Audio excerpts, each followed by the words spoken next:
Looking forward to that. Good morning, everyone. At this time, I'll call the Crow Wing County Board of Commissioners regular meeting for September 22, 2020 to order. If you'll join me in the pledge in a moment of silence. I pledge allegiance to the flag of the United States of America and to the republic for which it stands, one nation, under God, indivisible, with liberty and justice for all.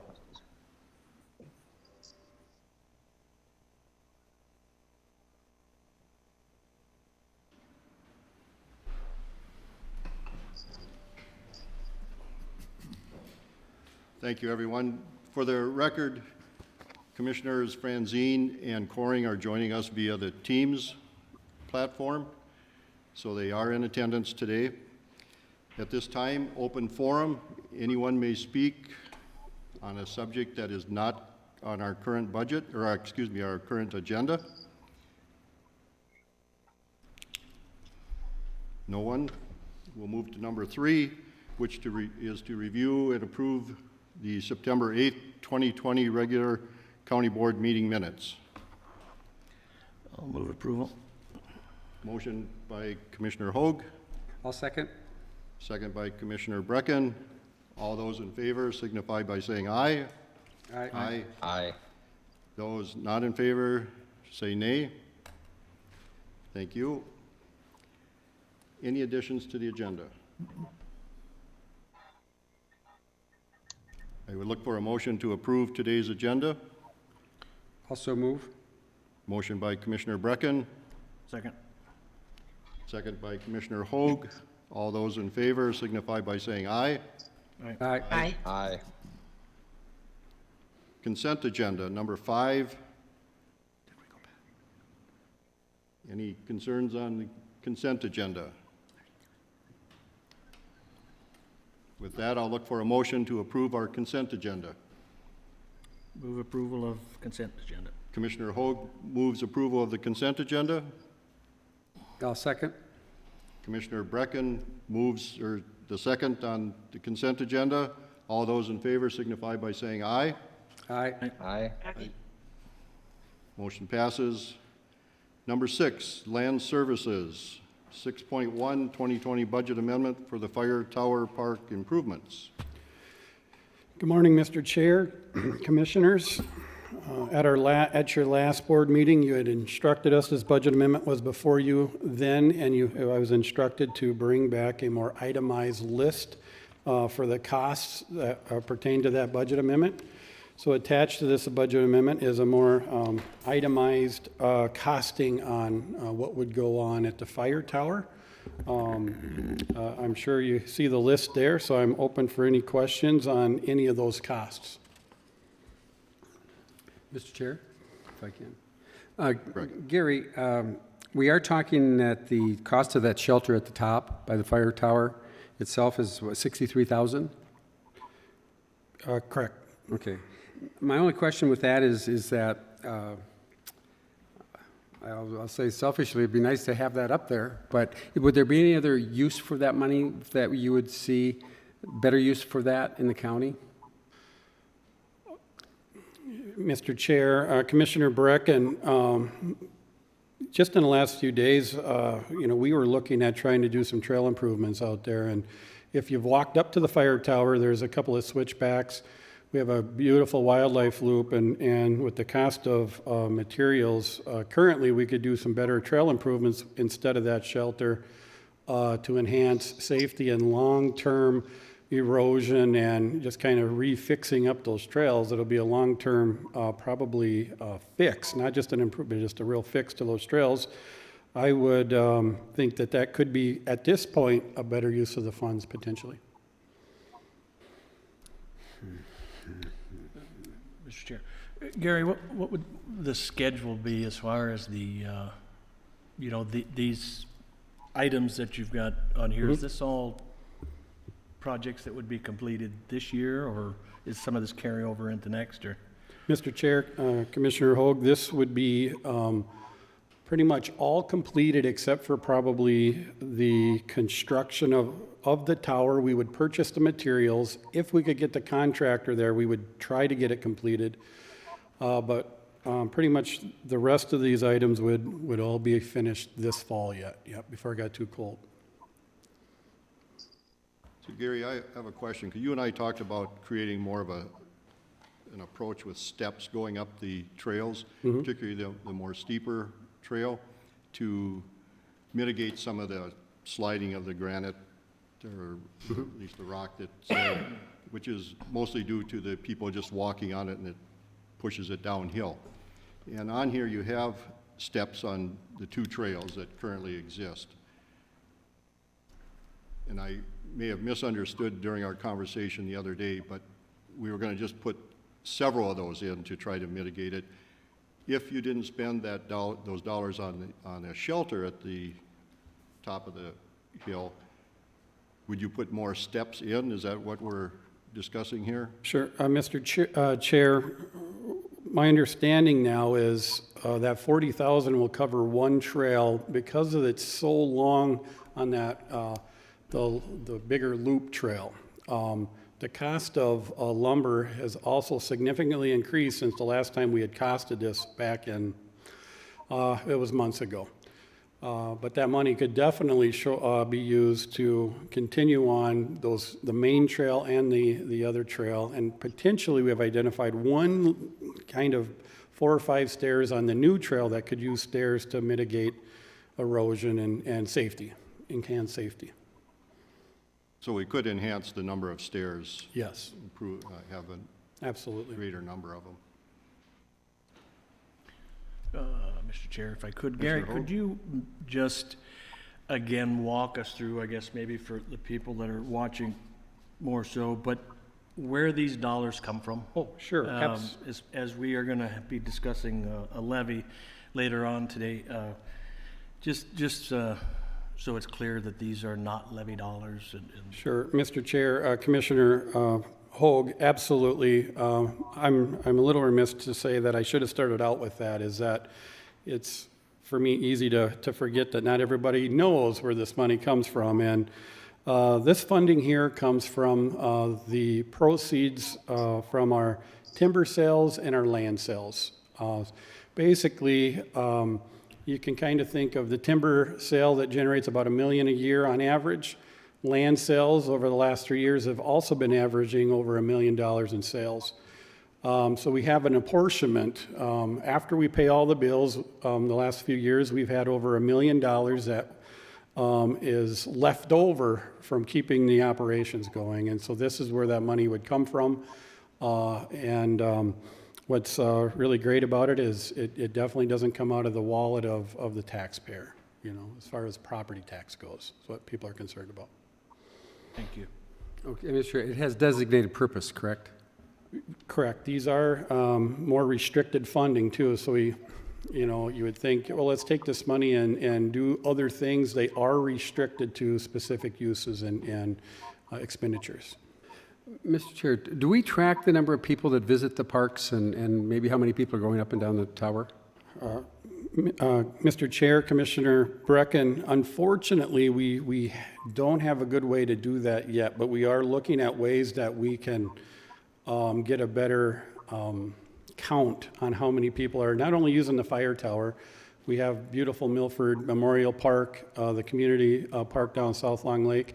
It would be really great data to have to know what kind of traffic that we're getting at these parks.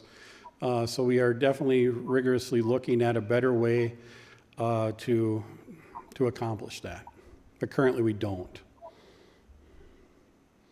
Commissioners Franzine and Coring, any questions for Gary? No, thank you. None at this time. Any other questions? So the board action is to approve a budget amendment increase of $168,500 to the tax forfeited fund for a shelter, fire prevention display, benches, and trail improvements at the Paul MTD Fire Tower Park. I'd be looking for a motion. Mr. Chair, if I can ask one more quick question on that, is that if we enhance the trails better, Would that take up a lot of what the shelter would, the cost of the shelter? Would we direct Mr. Chair, Commissioner Breckland, absolutely it would. It would.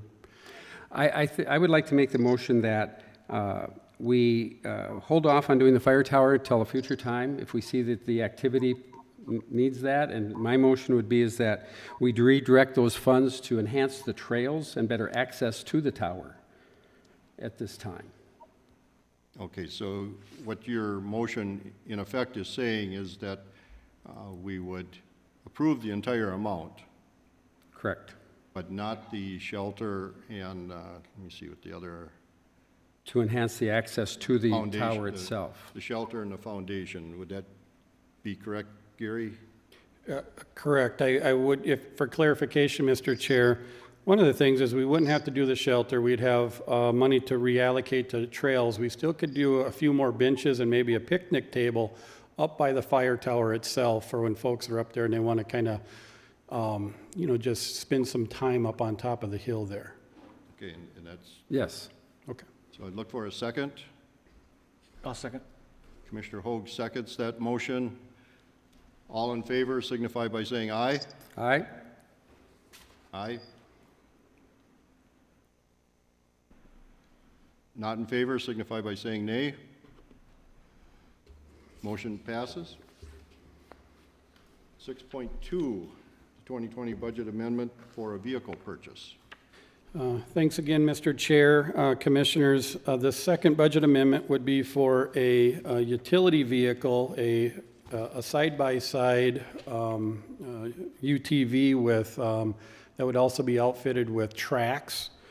We've identified that this would greatly enhance our forestry staff's ability to perform their duties, as well as enhance and save us potentially fuel costs and mileage on our 3/4 and 1-ton trucks out at the landfill. So it'd be a multi-use piece of equipment for our department. And while I'm probably selling it a little short, is any commissioner want any more information on the overall usage of that vehicle? Questions?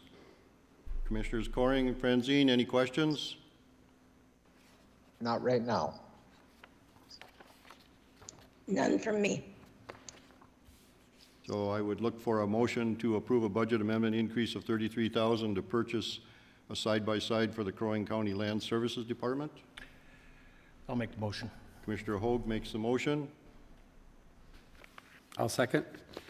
Commissioner Brecken seconds the motion. All in favor signify by saying aye. Aye. Aye. Aye. Aye. Motion passes. Thank you. Item number 7, the Brainerd Nordic Cross Country Ski Club. Mr. Meyer is on the teams. If you would like to speak, Mr. Meyer, we'll be happy to entertain you. Bill, Mr. Meyer, you have to unmute yourself. Okay, I just unmuted. There we go. Can you all hear me? Okay. Just a quick summary of, I think, where we are. For many years, the county grew the trails at Larson Lake and at Wolf Lake. That would be the ski club's first choice, and that would be that the county would just continue to do that. Last winter, the county's equipment broke down in the mid-season. The grooming stopped. The county indicated at that point that they were going to get out of the grooming business and subsequently have sold their equipment.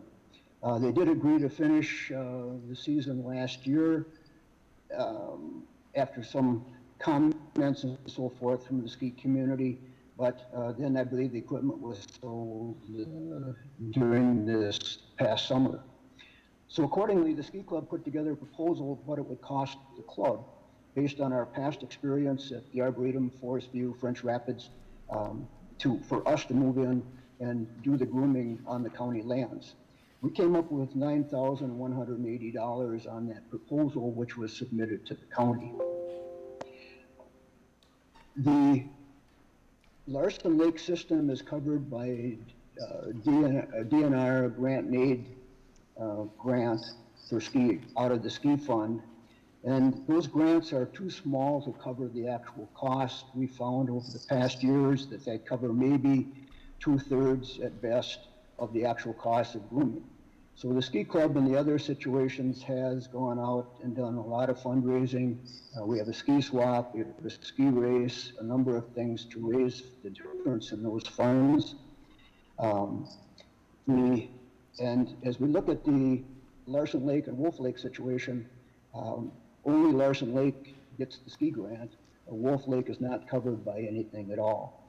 So consequently, that G&I grant in the past years has been around $4,080 thereabouts.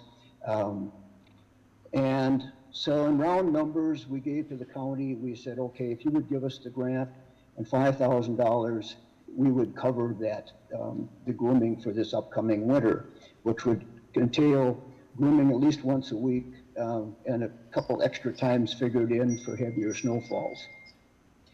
In that proposal that we did provide to the county, we asked that the county would continue to do three things. One, mow the trails in the fall. Two, to plow the parking lots throughout the winter. And three, to allow us to store our equipment over at the near the airport, at the county facility. As we go through the whole process here, there seems to be some issue as to whether the county would continue to do the plowing, which is my biggest concern. We did check with the staff and found that last year they spent about $850 on the plowing of the two parking lots throughout the winter. So at this point, I'm sorry. Okay, at this point, we would ask that the county kind of clarify whether or not they would continue to do that plowing. If so, then we could proceed forward with the proposal as it was written. If you do not choose to do that, then we would ask that $850 be added to the $5,000 in our proposal. I think that kind of summarizes where we're at. Okay, thank you. Mr. Houle, has the county attorney looked at this agreement? Mr. Chair, members of the board, I believe that this is a standard trail agreement that we have in our arsenal, and so I believe it has been reviewed by the county attorney, the specific provisions that would apply to this particular contract in terms of the additional contribution or the pass-through of the grant and aid or the legal descriptions for these trails is included in the existing permit in your packet. Okay. I would only note that the trail permit in your packet calls for a $5,000 contribution, and Mr. Meyer today is asking for a slightly larger one than that to account for the snow plowing of parking lots. That is not included in the trail permit in your packet. So if you wish to include that, we should be conscious about adding it. So Gary, in the past, who plowed that parking lot when, I guess our staff were doing the grooming? Mr. Chair, we had a contract with a contractor that they would go out and plow for us. So we did pay for it. And do you know what the cost of that was? Roughly, it was around $850 last season. Any other questions? Commissioner Franzine, Commissioner Coring? No. No. I would look for a motion to approve a non-motorized trail permit with the Brainerd Nordic Cross Country Ski Club for the French Rapids Ski Trail, the Wolf Lake Ski Trail, and the Larson Lake Ski Trail, and authorizing the chair and the county administrator to sign said permit. Currently, that is in the amount of the $5,000 and the grant and aid funding, which runs approximately $4,100. If that is the wish of the group, or if there's a wish to add the $850 to the $5,000. Mr. Chair, I would make the motion that we approve the permit with the Brainerd Nordic Cross Country Ski Club and include the amount for the plowing of the parking area. Commissioner Hoag moves the motion to approve the trail permit, assigning the amount of $5,850 plus the $4,100 in grant and aid pass-through. Second, I need a second. I'll second. Seconded by Commissioner Brecken. All those in favor signify by saying aye. Aye. Chair votes aye. Those not in favor signify by saying nay.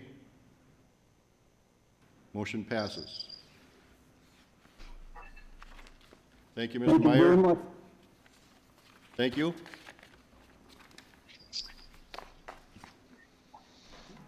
County Attorney is not here. We'll move on to number... Pardon me? Sheriff. Oh, missed the one at the bottom. County Sheriff. Sorry, I missed your... Sheriff, Commissioners, good morning. I don't have any update, but I would certainly entertain any questions if you have any. I don't... Commissioner Franzine, Commissioner Coring? None for the sheriff. None from me either. You're off the hook. Thank you. County Attorney is not in attendance, so we'll move on to number 10, County Administrator.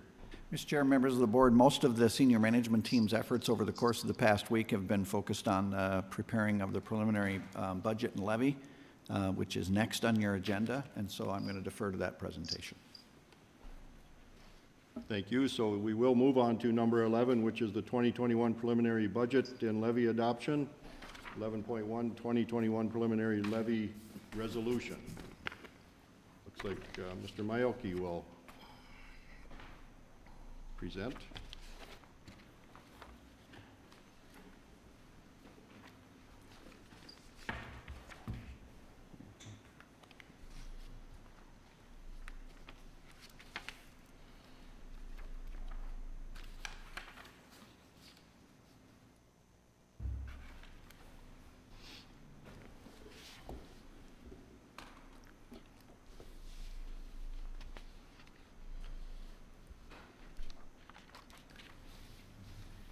Good morning, Mr. Chair, Commissioners. There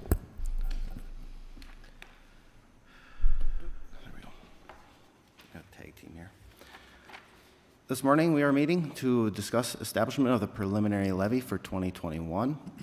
The county in 2020 had a levy of $39,307,634.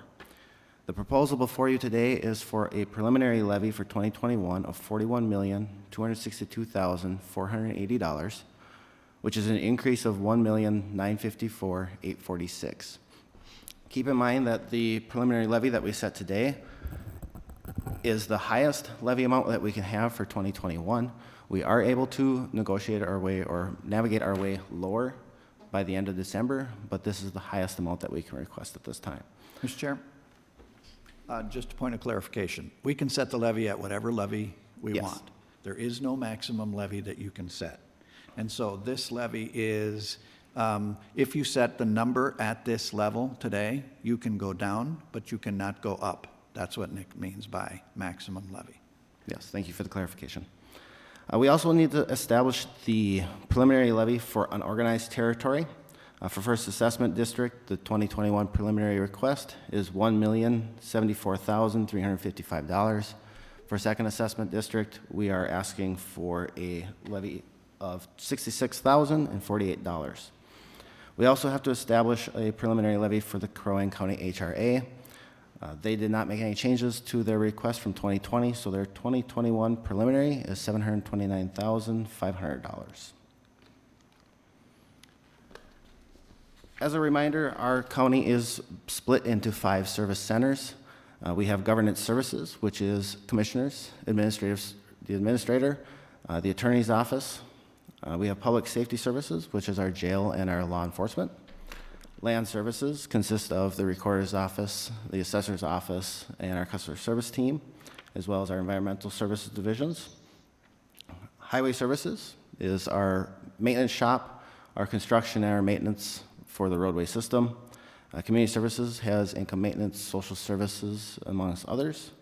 And administrative services is our central support system for all areas, including finance, IT, facilities. We present to you the estimated market value for 2021. This also includes the new construction. You can see that in 2021, the estimated market value is expected to increase by 5.33%. We also anticipate a 26% increase in total new construction for 2021, which is 140 million. The percent of total new construction over the entire total estimated market value is 1.17%. And I know Mr. Hool likes to add additional items to this. Mr. Chairman, thank you. Nick, the 1.17% is really an important figure. I have watched over the course of my career different jurisdictions say that they want to keep their tax rate the same. And when they say that, what they mean is that any valuation increases in the tax base they would like to capture in tax. Well, if a house has changed in value sitting on the same foundation just because of market rate changes, I do not see that as a demand for new services. And so increases in the total estimated market value, you can see the sheet up there, 5.33%. If you just keep your tax rate the same, you're going to capture 5.33% more in tax value, even though you don't necessarily have any change in the demand for services. I think that's kind of a budgeting pathology that we try to avoid.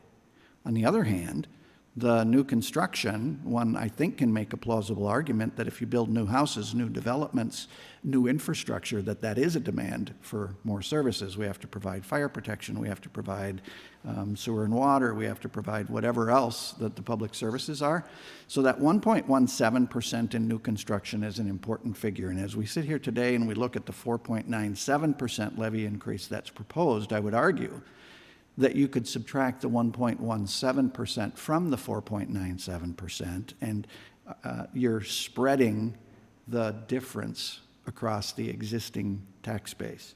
And so in this particular case, you're looking at a spread across the entire tax base of closer to 3.8% because we have new construction of 1.17%.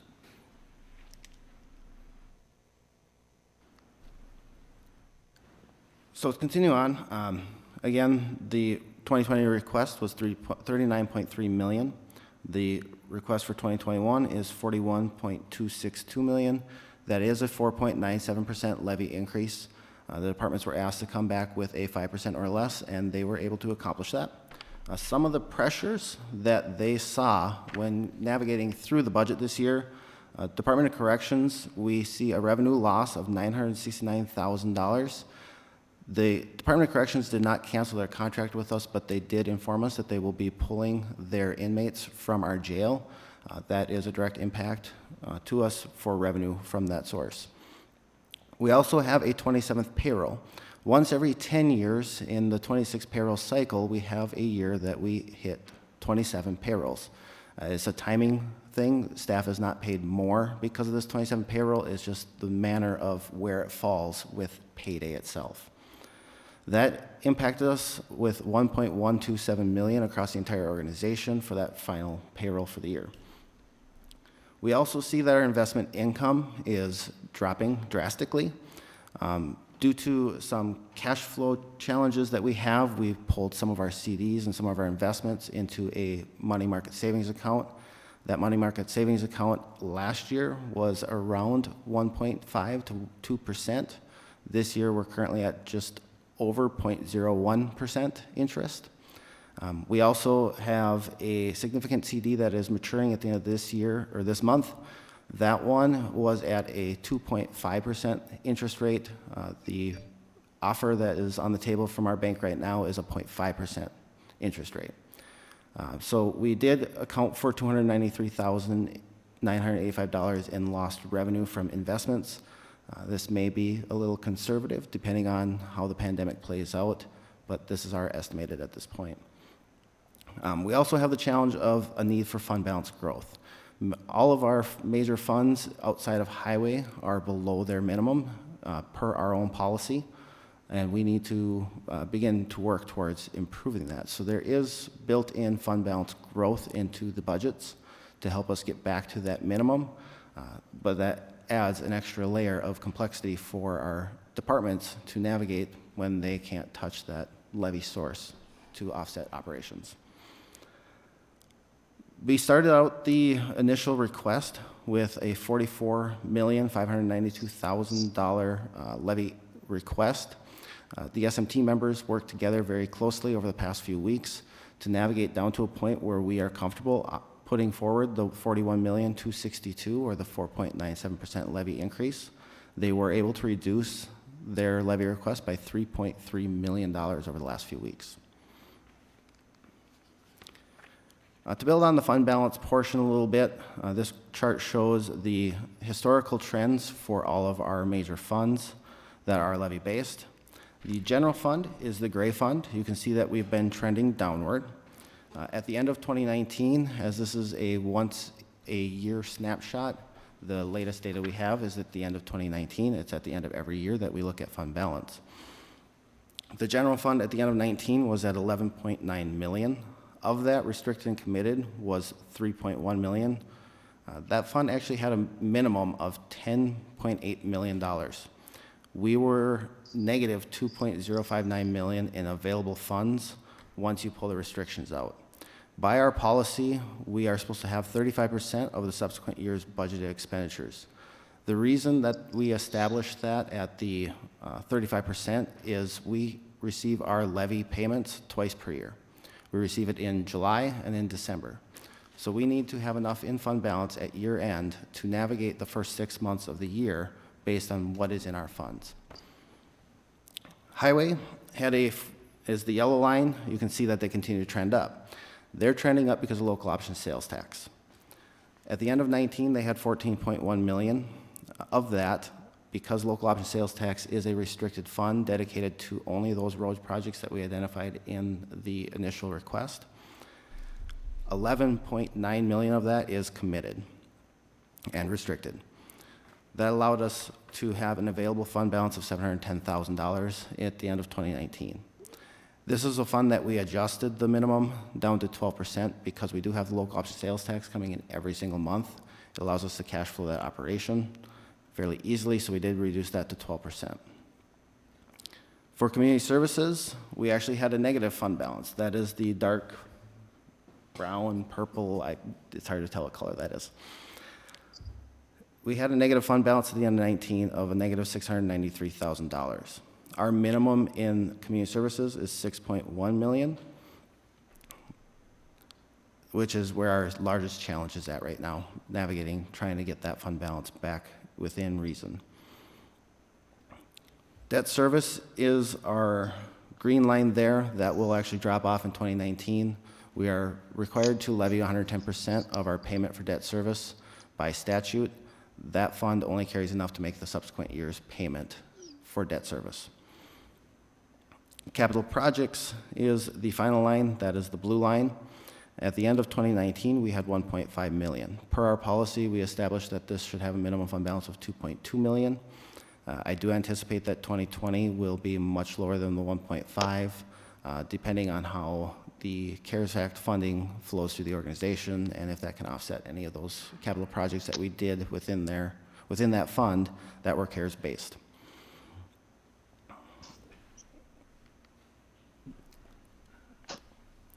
Where does our property tax go? So of the 41.262 million that we are proposing, we currently have 33% of that going to community services. That is a $13,751,355 levy specific for community services programs that are not funded by state funds. Our second largest is public safety services. They receive about 28% of the total property tax. Administrative services is our third largest, consisting of 12% of that total. Administrative services is one of those areas that does not have outside funding from state grants or state allocations, so it is mostly levy-based. As is governance services, a good portion of that is levy-based as well. It takes up 11%. Land services receives outside funding from different sources. They consist of 7% of the total levy request. Highway is significantly based off of that local option sales tax and state aid grant or funding.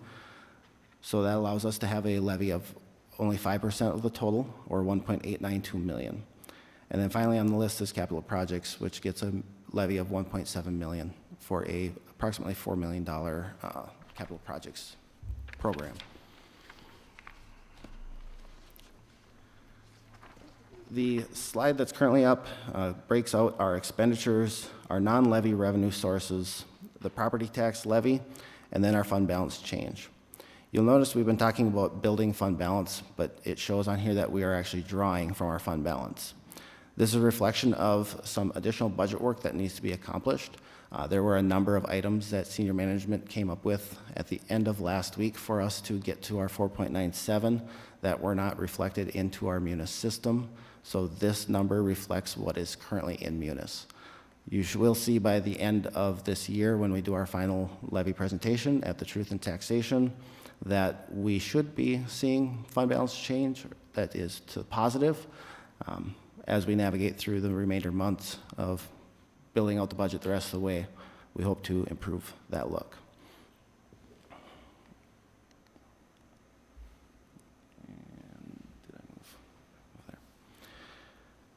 Total county revenues, our largest portion of our revenue source is the property tax levy.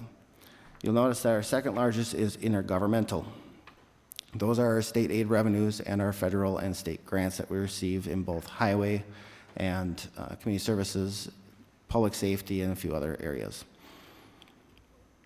In intergovernmental, the drop of $916,000 is a reflection of the state aid in highway actually being reduced based on the cyclical nature of the programs they deliver.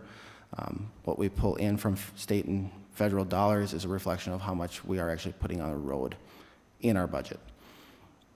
Charges for services, you see a decline of 10.06%. That is the Department of Corrections revenue, as well as some changes in landfill charge revenue for 2021's budget.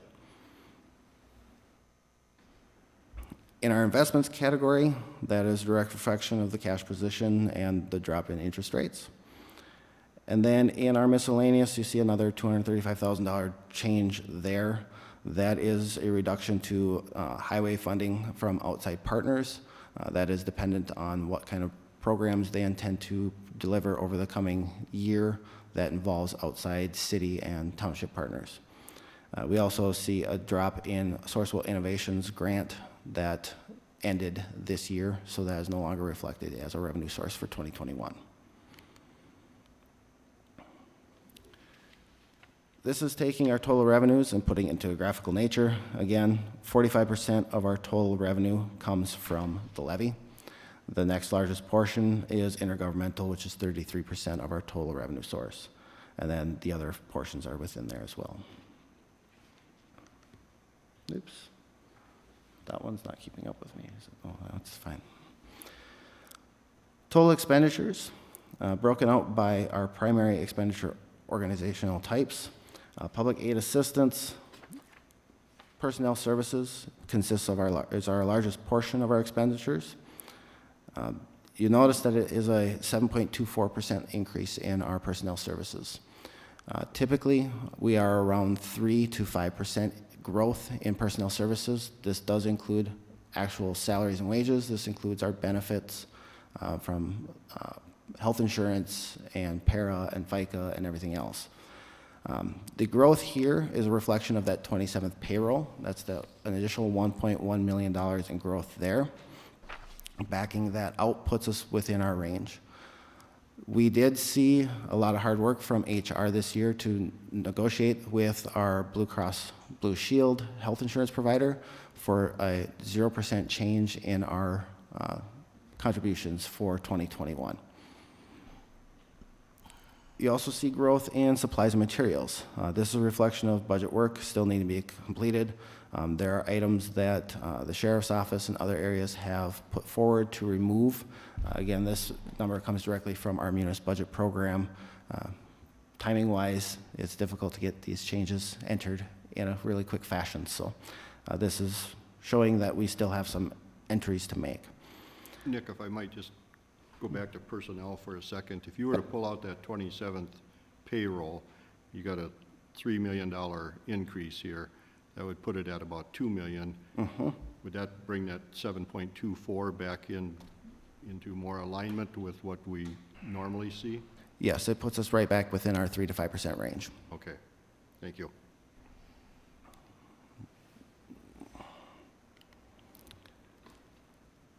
And this slide is just a reflection of or a graphical representation of the breakout of expenditures.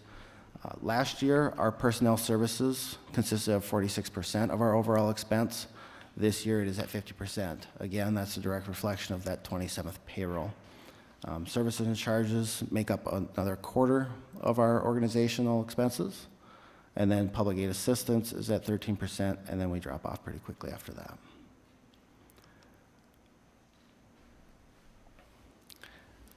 And then finally, we have to establish the preliminary levy for the first and second assessment districts as well. For the first assessment district, we are proposing a levy of $1.074355. This is broken out into roads and streets, fire protection, and administration. Fire protection, we contract with the city of Brainerd, and we levy what the proposed amount is that the city of Brainerd sends to us. Administration is our administrative cost to manage the financials and the legal aspects of the district. And then roads and streets, there is fund balance usage there. There is a planned progression for First Assessment District to allow us to deliver the requested roadwork that they've had over the past years and deliver a 5-year plan out there. This is part of that plan to grow that area. Second Assessment District, we are requesting $66,048. This is broken out again into administration, fire protection, and roads and streets. You'll notice that there is a $25,000 fund balance build in road and streets. This is an area that has a significant dirt road that every 10 years needs a major regraveling. In order to deliver that, we need to have fund balance growth over the next 10 years to get us back to a position that we can do that all at one shot. So this is a programmed growth in their fund balance to allow us to do that graveling project once every 10 years.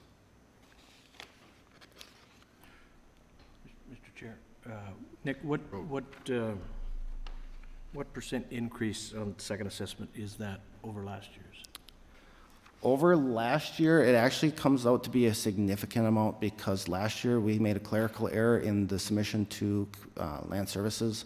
We only levied a $36,000 levy instead of a $62,000, I believe it was supposed to be. So this is a correction to get us back on track to allow us to continue to do the programs out there. It's a 70-some% increase over last year. How much? 70-some% over last year. But it is within our long-term goal was a 5% on average over the course of the next 10 years to build that fund balance back up. And that 25,000 fund balance, what is the cycle for the rebuilding of the roads? Once every 10 years, they did it in 2019. Okay, so is that a number that would be expected over the next several years? Or? We should see that funds balance growth over the remainder of the next 10 years. And then that we'll continue to see a slight decline in that percentage increase once that 10-year period hits. We actually project at this point that once we get to the point we do that next road graveling project, we will have a 0% levy increase out, excluding fire and administration costs. We should see 0% increase for roads and bridges out there. So the only real opportunity to potentially decrease that 7% increase would be in that fund balance growth? Yes. Okay.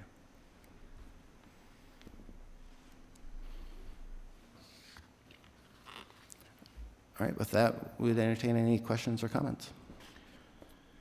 Mr. Chair, I had just a couple of quick questions maybe. On some of your charts, you had other taxes of $8.5 million. Could you explain is that the lost? Yes, other taxes consist, majority of that is local option sales tax. There are some other small mineral taxes and other taxes that are statutory required that dump into that area. The lost, how has that been trending through the COVID? The trend through COVID has actually really impressed us. It has continued to increase. We actually, last month, saw our largest month since the inception of the local option sales tax. So for Crow Wing County, we are seeing an economic boom during this time with, I think, with that staycation mentality of people coming to us for their vacations rather than traveling out of state. Impressive. I had one other quick question, if I could, Mr. Chair. On the bar graph that we seen in reference to the fund balances, Back up, please. there's a, the community services area, we've seen a decrease over the last couple, 3-4 years. Is there anything in particular we can relate that to? I know that out-of-home placement is probably the number one item, and that number is how much? I guess, what would that graph look like if we didn't have the out-of-home placement numbers taken out of there? If out-of-home placement wouldn't have overperformed our budgeted expenditures over the past years, we would probably be in a healthy position, but they have trended over the course of the last 5 to 6 years to outperform by well over $1 million, at times up to $2 million above budget in our expense line. That has really negatively impacted us. This year, they do expect to be below budget. It's trending to be a good year for that. We also do have programmed $880,000 in fund balance build, and then with the CARES Act dollars, some of that will funnel through to fund balance in areas depending on how staff have worked on COVID-related items. We do anticipate 2020 will look a little bit better. We should start seeing an upward trend and hope to continue that going forward. But if you took that out in the past, we would be in a good position. We've also invested in some new programs over the last couple of years. Is there any, or is it too early to tell if some of those investments are potentially this year as coming in under budget? Is that potentially a reflection of some of the new programs that we maybe now can seek the rewards of those?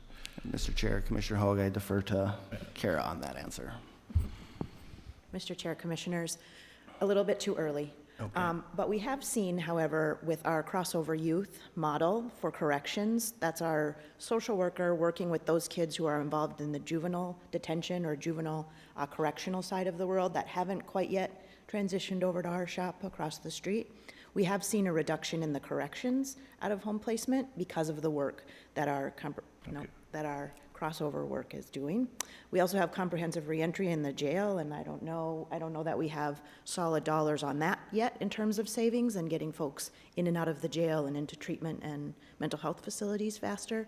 And then we have a new project that we're working on with our PSOP workers on our social services side. So they're like social workers. They're working with individuals before they go into deeper end services in our out-of-home placement or child protection side of the world. And they're also working with corrections folks across the street in our domestic violence cases. So we're hoping to see a pretty significant return on investment for that too, but still a little early. Okay, thank you. That's encouraging, and I think we'll start seeing that trend hopefully head upwards over the next couple of years from these efforts, so I appreciate that. Commissioner Franzine, Commissioner Coring, any questions for Nick?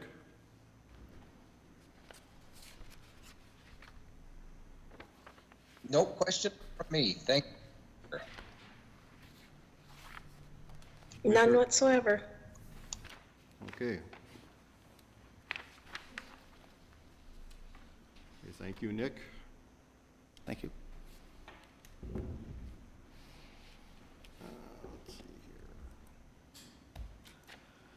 here. Mr. Chairman, you have a resolution in your packet. I think Therese can pull it up for you. The preliminary levy resolution for 2021. For your consideration, that would be the summation of everything that Nick talked about to achieve the preliminary levy certification that's recommended to you from the senior management team. And just for clarification, Administrator Hool, we will have to have the final approval at which meeting? Mr. Chair, members, the final levy approval, I believe, has to be done by, is it December 15th? Or is it, I think it's December, or is it December 30th? December 30th. I think it's December 30th, I guess. It So is- we have between now and then. Yep, it is December 30th. We do have the final board meeting in December. I believe it's December 29th, set for 6 PM to do the truth and taxation portion, which is when you'll establish your final levy. Okay. And we may want to move that forward. That's not when the truth and taxation hearing is, it's the 15th. Did I put it at the 15th? Okay, Well, that's what it was previously. okay, I stand corrected.